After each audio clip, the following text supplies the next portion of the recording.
Do you feel like this past NDA process, we're coming to the end of it now?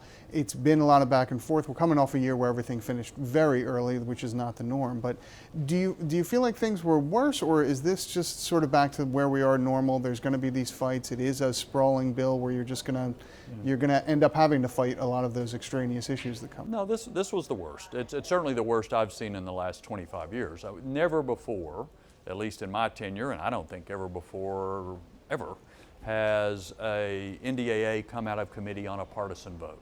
And this year it did. It came off the floor on a totally partisan vote. Not a single Republican voted for it, for example.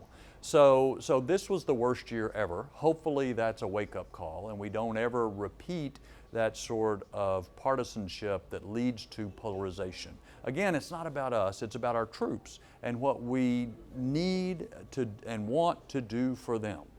You've talked about these wake-up calls in the past, though, and there is still seems to be a disconnect between a lot of members of Congress and really understanding the importance of this legislation, the importance of the defense budget and where it goes. So if this is not the wake-up call, again, you're entering your final year in Congress here. What can you do in that last year to sound that alarm? Try to swing things back the other way.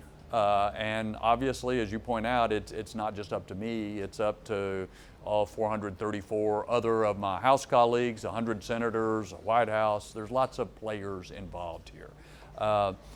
Again, to me, the most distressing development is if we are willing to use the military as a hostage on some other issue.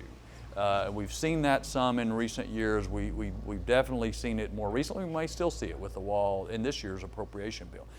We ought to agree on the military. If we disagree about other things, taxes, health care, or the wall, okay, disagree.